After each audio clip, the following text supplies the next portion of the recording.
someone, somewhere, everyone, everywhere is experiencing something that is worth narrating, worth discussing, worth asking questions about, and worth researching.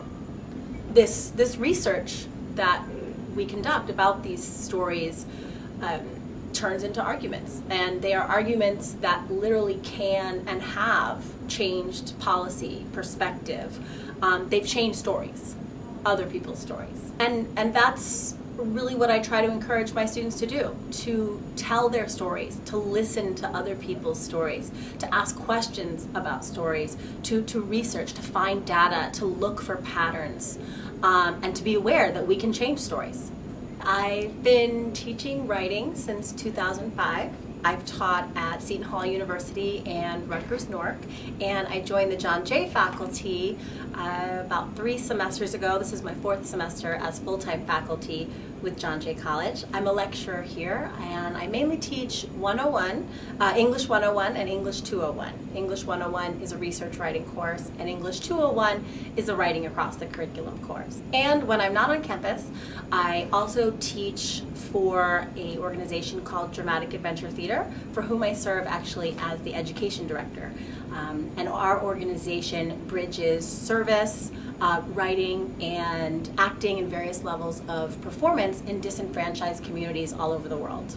Dramatic Adventure Theater is an international service arts organization, and we have projects in Zimbabwe, in Ecuador, and also in Slovakia.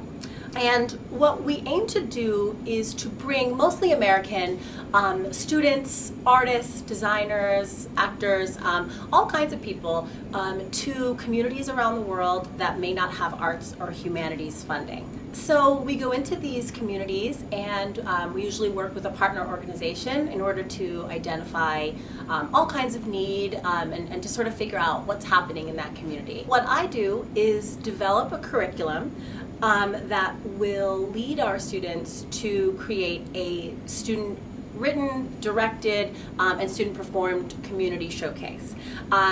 This is done through sort of carefully scaffolded assignments that sort of lead us to that end product. I will train our American teaching artists.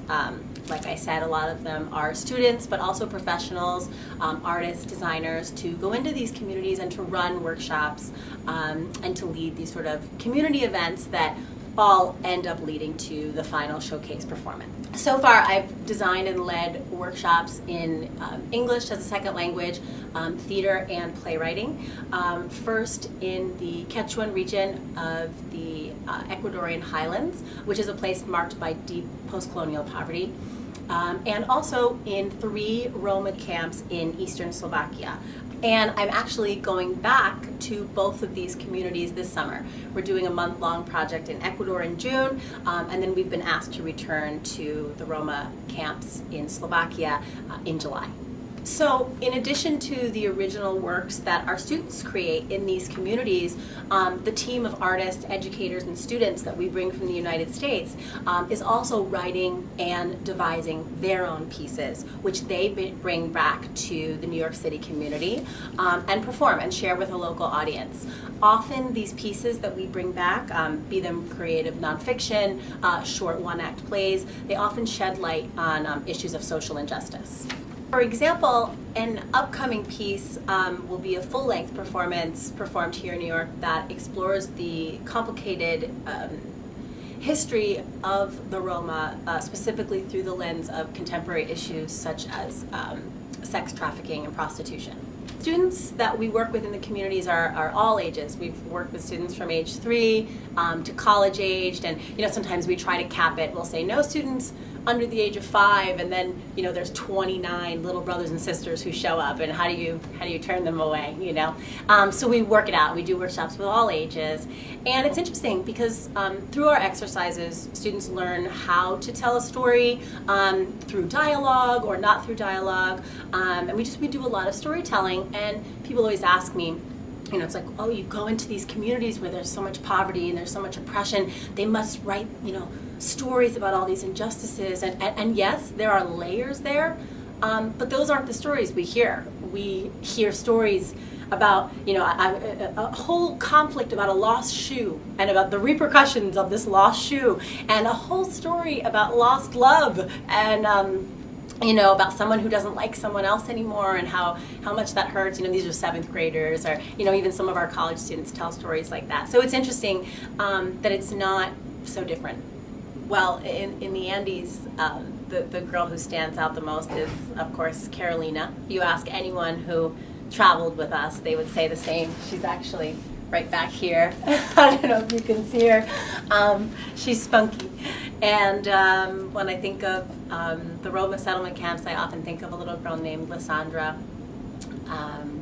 There's so many. I mean, I think of all of our students, and actually I really love working with the older groups as well, which is funny because the older groups come in to usually thinking, well, I'm not really going to be a part of this. I'm just checking out what's going on. We'll see that they're here to work with the little kids, and the next thing you know, they're the ones who are writing their own pieces, coming in with full scenes, monologues, wanting to talk about storytelling.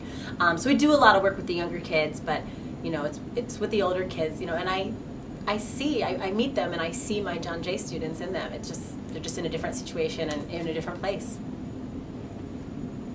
It's really hard to meet people